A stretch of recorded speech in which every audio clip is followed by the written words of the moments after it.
સ્વાગત છે મિત્રો ટ્રેડિંગ ટોક્સના એક ડેઇલી એનાલિસિસ વિડીયોમાં. તો વાત કરીએ કે આવતીકાલની અંદર કયા લેવલથી આપણે કામ કરી શકાય, કયા આપણી માટે સપોર્ટ રેઝિસ્ટન્સ બને છે. નિફ્ટીની અત્યારે આપણે ડેઇલી ટાઈમ ફ્રેમ ઓપન કરી છે અને જોઈએ છીએ ઘણા સમયથી જ્યારે માર્કેટ ગેપ ડાઉન ઓપનિંગ થયું હતું ત્યારથી કન્ટિન્યુ માર્કેટ ધીરે ધીરે એક ગેપ અપ જ ખુલીને માર્કેટ ઓપન થાય છે. એટલે પછીના દિવસનો જે આખો દિવસ છે એ આપણો થઈ જાય છે ફેલ. કોઈ જાતની સારી મુવમેન્ટ આમાંની અંદર જોવા મળતી નથી. શું કામ નથી મળતી એનું મેઇન રીઝન છે માર્કેટની જે આખા દિવસની મુવમેન્ટ હોય છે એ ડાયરેક્ટ ટુ ડાયરેક્ટ જે ગેપ અપ ખુલી જાય છે અથવા તો ગેપ ડાઉન ખુલી જાય છે એની અંદર મુવમેન્ટમ બધી જતી રહે છે. એટલે અત્યારે વન ડેની ટાઈમ ફ્રેમ ઉપર જઈએ તો એક સરસ મજાના આપણને રેઝિસ્ટન્સ ઝોન પાસે આપણને જે નિફ્ટી છે એનું ક્લોઝિંગ જોવા મળ્યું છે. એટલે કે આવતીકાલની અંદર માર્કેટમાં પોસિબિલિટી છે કે 23,650 સુધી માર્કેટ જઈ શકે છે અને ઉપરની બાજુ જે છે એ 23,800નું લેવલ છે જે અહીંયા ડબલ ટોપ બન્યા હતા. ડબલ ટોપથી માર્કેટ ફરી પાછું રિવર્સલ થયું હતું. ફરી પાછું આ વી શેપની રિકવરી આપણે ગણીએ તો પણ ચાલે વન ડેની ટાઈમ ફ્રેમ ઉપર, કેમ કે માર્કેટને જો કન્ટિન્યુ ઉપર જવું હોય તો અહીંયા હોલ્ડ આવે, પછી ઉપર જાય, ફરી પાછું અહીંયા હોલ્ડ કરે, ફરી પાછું ઉપર જાય, રિટ્રેસમેન્ટ કરે. આવું થવું જરૂરી છે માર્કેટની અંદર. આ જે મુમેન્ટમ આવે છે એ જે ટેરિફની વોર ચાલી રહી હતી એમાં સારા ન્યૂઝ આવે તો માર્કેટ ગેપ અપ ખુલે છે, ખરાબ ન્યૂઝ આવે તો માર્કેટ ગેપ ડાઉન ખુલે છે. આ જે જોવા જઈએ તો આ છેલ્લા 5 દિવસથી જોવા જઈએ એટલે 5 ટ્રેડિંગ જે સેશન છે આપણા સેશનની અંદર આપણને કોઈ ખાસ મુમેન્ટમ જે BTSTમાં માનો કે કોલ કે પુટ કે એવું કાંઈ લઈને આવ્યા હોય તો આ થાય. બાકી ન્યૂઝને લીધે માર્કેટની અંદર કોલ લઈને આવ્યા હોય ને ગેપ ડાઉન ખુલી જાય તો પછી શું થાય કે ક્યારેક આપણને લોસ પણ મોટો આવે. એટલે પ્રિડિક્ટ કરી શકાય એવી મુમેન્ટમ જોઈએ તો એની અંદર આપણે BTST કરાય. તો BTST કરવા માટે ખાસ કરીને હું ધ્યાન રાખવું પડે કે માર્કેટની અંદર સારી મુવમેન્ટમ આવી હોય તો બીજે દિવસે આવશે કે નહીં એની ઉપર આપણે પ્રિડિક્શન કરીએ. પણ માર્કેટમાં ન્યૂઝ બેઝ કાંઈ ગેપ અપ કે ગેપ ડાઉન ખુલે તો એની માટે થઈને આપણે કંઈ કરી શકતા નથી. ગેપ અપ ગેપ ડાઉન ખુલ્યા પછી માર્કેટની અંદર મુવમેન્ટમ થઈ જાય છે સાઇડવેઝ. તો માર્કેટને જરૂરી છે ફ્લેટ ઓપનિંગ થવું અથવા તો 50-100 પોઈન્ટની અંદર ગેપ અપ અથવા તો ગેપ ડાઉન ખુલે તો આપણને એક સારો એવો ટ્રેડ પ્લાન કરવા માટે મળી શકે. પ્રીમિયમ પણ બધા સરસ મજાના એડજસ્ટમેન્ટ થાય. ફરી પાછા હવે બુધવાર ને ગુરુવાર 2 દિવસ આપણી માટે ટ્રેડિંગ સેશન ચાલુ છે. પાછું શુક્રવાર, શનિવાર ને રવિવાર આ 3 દિનો પાછો હોલિડે છે.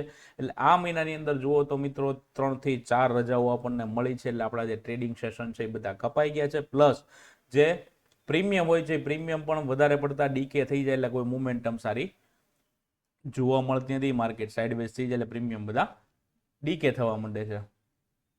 તો ઉપરની બાજુ વન ડેની ટાઈમ ફ્રેમ ઉપર 800 સુધી નિફ્ટીની અંદર મુમેન્ટમ જોવા મળી શકે છે. માર્કેટ અહીંયા હોલ્ડ કરે, હોલ્ડ કર્યા પછી અથવા તો થોડું ઘણું રિટ્રેસમેન્ટ કરે ને પછી આ જો હાઈ બ્રેક કરે છે તો એક અહીંયા હેલ્ધી મુમેન્ટમ આવી શકે છે. અને પછીના જે લેવલ છે ઉપરના 24,000-25,000 સુધી પણ આપણને જોવા મળે છે. અને માર્કેટ જે આપણું છે એ પછી આપણે માર્કેટની દિશા જે છે જેનો ટ્રેન્ડ કન્ટિન્યુ અત્યારે ડાઉન સાઇડની અંદર હતો તો હવે બુલિશ બાજુ આપણે કેલ્ક્યુલેટ કરી શકાય એવા મુમેન્ટના જો અને એવા ભાવ માર્કેટની અંદર આવે તો આપણે મુમેન્ટમ જોઈ શકીએ કે એક અપસાઇડની ફરી પાછી આવે અને માર્કેટની અંદર નવા હાઈ થાય એવી પોસિબિલિટી આની અંદર જોવા મળી શકે છે. ફિબોનાચીના લેવલ પ્રમાણે જોવા જઈએ વન ડેની અંદર તો માર્કેટની અંદર ઉપર જે 26,300 આજુબાજુનો હાઈ લગાવ્યો છે તો આ હાઈથી જે મુમેન્ટમ નીચેની બાજુ આવી છે તો હવે આપણી માટે રિટ્રેસમેન્ટ ક્યાં સુધી છે અને કયા લેવલથી આપણે જો ઉપર જાય માર્કેટ તો એક અપસાઇડની મુમેન્ટમ ગણી શકાય. તો 50% ને 60%, 50%થી માર્કેટ હજી નીચે આવી જાય એટલે કે 24,000નું રાઉન્ડ લેવલ અહીંયા આવે છે. અહીંયાથી ફરી પાછું માર્કેટ હજી રિટ્રેસમેન્ટ કરીને ડાઉન સાઇડની મુવમેન્ટમ પણ કન્ટિન્યુ કરી શકે છે. માર્કેટ સારું ક્યારે રહી શકે છે તો કે 24,550 ઉપર એટલે 60%નું જે લેવલ છે એની ઉપર જો હોલ્ડ કરે નિફ્ટી તો એક અપસાઇડની મુવમેન્ટમ આવે એવા ચાન્સીસ છે ને નવા હાઈ સુધી આપણે ફરી પાછા માર્કેટને જોઈ શકીએ છીએ. આ બધી જેટલી મુવમેન્ટમ આવે છે આની અંદર તમે જોશો તો સ્ટોક જે છે એની મુવમેન્ટમ એકદમ સ્લો છે. સ્ટોકની અંદર જે છે એ તમારા પોર્ટફોલિયો હશે તો આવી ખાસ મુવમેન્ટમ આની અંદર જોવા મળતી નથી. એકદમ સ્લો એન્ડ સ્ટડી જે બધી સ્ક્રિપ્ટ છે ઇક્વિટી છે એના ભાવની અંદર મુવમેન્ટમ આપણને જોવા મળે છે. તો હેલ્ધી રિટ્રેસમેન્ટ એકવાર થઈ જાય માર્કેટ એક અપસાઇડ કન્ટિન્યુ કરવા માટે આપણે 24,500ની ઉપર ક્લોઝિંગ જોવા મળે ત્યાં સુધી હજી માર્કેટનો જે ટ્રેન્ડ છે એ નેગેટિવ ગમે ત્યારે થઈ શકે એવાની અંદર ચાન્સીસ છે. વાત કરીએ કે આવતીકાલની અંદર માર્કેટ જો ગેપ અપ ઓપનિંગ થાય અથવા ફ્લેટ ઓપનિંગ થાય તો કેવી રીતે ટ્રેડ પ્લાન કરી શકાય. બેસ્ટ છે કે માર્કેટ જો ફ્લેટ ઓપન થાય તો ટ્રેડિંગ કરવાની સરસ મજાની મજા આવે. તો વાત કરીએ આજના દિવસની, તો આજના દિવસની અંદર માર્કેટ ગેપ અપ ઓપનિંગ થયું. ગેપ અપ ઓપનિંગ થયા પછી એક મોટી સરસ મજાની કેન્ડલ બનાવી દીધી છે, અને આ કેન્ડલની અંદર આજે માર્કેટ થઈ ગયું છે સાઇડવેઝ, એટલે કોઈ જાતની મુવમેન્ટમ આપણને જોવા નથી મળી. એનું કારણ શું છે કે 22,800 ક્લોઝિંગ થયા પછી સીધું ઓપન થાય છે 23,300, એટલે કે 600 થી 700 પોઈન્ટ ગેપ અપ ખુલી જાય પછી માર્કેટની અંદર મુવમેન્ટમ આવે તો કે ના આવે. શું કામ ના આવે? તો કે આ જે બધા પ્રીમિયમ વધી ગયેલા છે એને આપણે ડીકે તો કરવા પડશે ને, તો આ ડીકે કરીને સેલરના હાથમાં જાય એવા ચાન્સીસ વધી જાય, એટલે કોઈ જાતની મુવમેન્ટમ આપણને જાજુ ગેપ અપ ખુલે એની અંદર જોવા મળતી નથી. આજના પણ ચાન્સીસ છે, હજી માર્કેટ આવતીકાલે ગેપ અપ ઓપનિંગ થાય એવા પણ ચાન્સીસ છે, જો કોઈ ખરાબ ન્યૂઝ નથી આવતા તો. 15 મિનિટનો ટાઈમ ફ્રેમ આપણે ઓપન કરી છે. નિફ્ટીની અંદર કયા લેવલ જે છે એ આપણી માટે રેઝિસ્ટન્સનું કામ કરશે અને કયા લેવલ છે એ આપણી માટે સપોર્ટનું કામ કરી શકે છે. તો સપોર્ટ માટે આપણી માટે બેસ્ટ જે લેવલ છે એ 23,200નું લેવલ છે. અહીંયાથી પણ તમે એક લાઈન આપી શકો છો. માર્કેટ આખો દિવસ અહીંયા હોલ્ડ કર્યું હતું, એટલે કે લેવલ છે 23,300નું છે. આવતીકાલની અંદર માર્કેટ જો ગેપ અપ ઓપનિંગ થાય છે, એટલે કે 23,450 આજુબાજુ અથવા તો 500ના લેવલ આજુબાજુ 150 point 100 point 150 point gap up opening થાય છે. અને અહીંયા પહેલી જે કેન્ડલ છે એ ગ્રીન બને છે, એટલે કે કોઈ બુલિશ મોમેન્ટમ વાળી કેન્ડલ બને છે, તો એની સાથે આપણને એક અપસાઇડનો ટ્રેડ મળી શકે છે. અને 23,650 સુધી માર્કેટની અંદર ઉપરની બાજુ રેઝિસ્ટન્સ છે.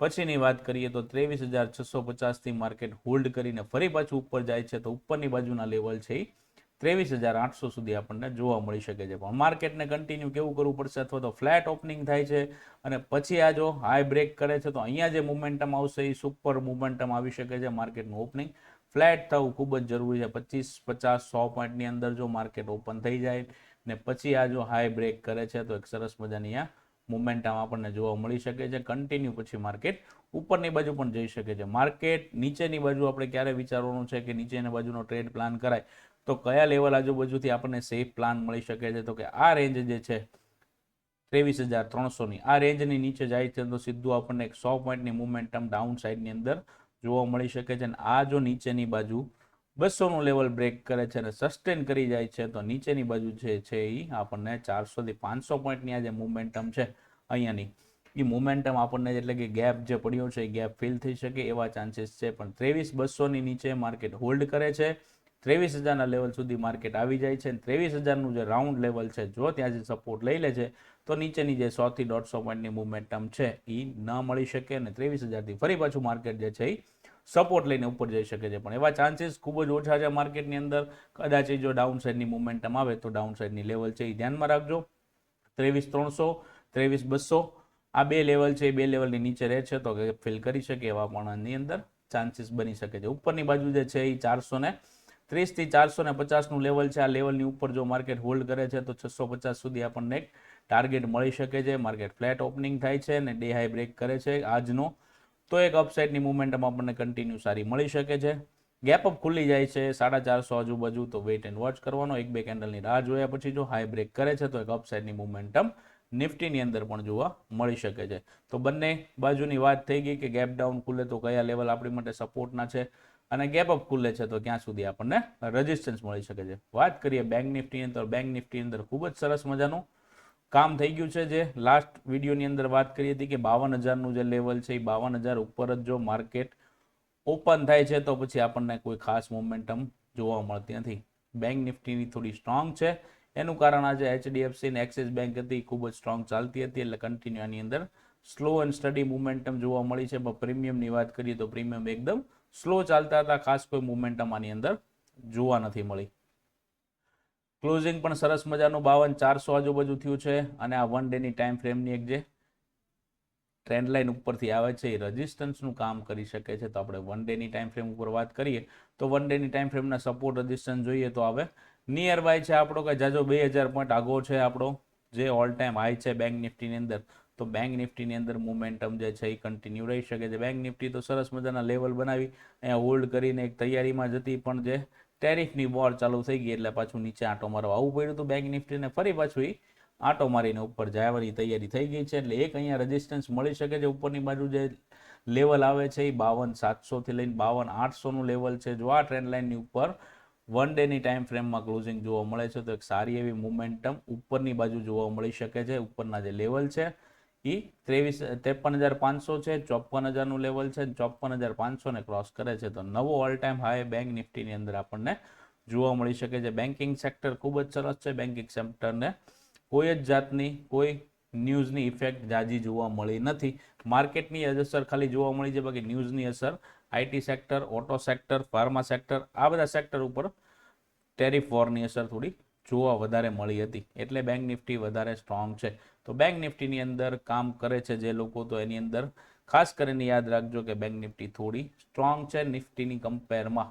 એટલે ઉપરની બાજુ જે છે એ આવતીકાલની અંદર જો 52,800ની ઉપર બેંક નિફ્ટી સસ્ટેન કરે છે અથવા તો ગેપ અપ ખુલે છે અને પહેલી કેન્ડલ જો નેગેટિવ બને છે તો એક ડાઉન સાઇડનો ટ્રેડ પ્લાન થઈ શકે છે. અહીંયા એક ટ્રેન્ડ લાઇન બનાવી શકો છો.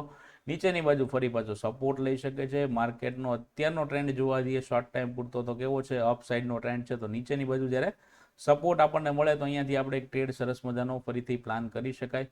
તો નીચેની બાજુ સપોર્ટ પણ સારો આપણને મળે છે અને ત્યાંથી કન્ટિન્યુ જે ટ્રેન્ડ છે એની સાથે આપણે કામ કરીએ તો વધારે આપણે ફાયદામાં રહીએ. 52,800ની ઉપર બેંક નિફ્ટી સસ્ટેન કરે છે, ગેપ અપ ખુલે છે. પહેલી જ કેન્ડલ જો આવી રીતે કન્ટિન્યુ જાય છે, ડે હાઈ બ્રેક કરે છે અને માર્કેટની મુવમેન્ટમ કેવી છે એની ઉપર તમે ડિસાઇડ કરી શકો છો કે અપ સાઇડની મુવમેન્ટમ આવશે કે નહીં આવે. આ બધી મુવમેન્ટમ જે છે એ ટેલિગ્રામની અંદર આપણે અપડેટ કરતા હોઈએ છીએ. તો ટેલિગ્રામને જોઈન નથી કરી મિત્રો તો કરી લેજો. તો એક સારા એવા લેવલ ત્યારે લાઈવ માર્કેટની અંદર પણ તમને મળી શકે છે. ઉપરની બાજુ જો 53,000ની ઉપર માર્કેટ સસ્ટેન કરી જાય છે તો ઉપર એક 500 પોઈન્ટની જે મુવમેન્ટમ છે એ આપણને કેપ્ચર કરવા મળી જશે.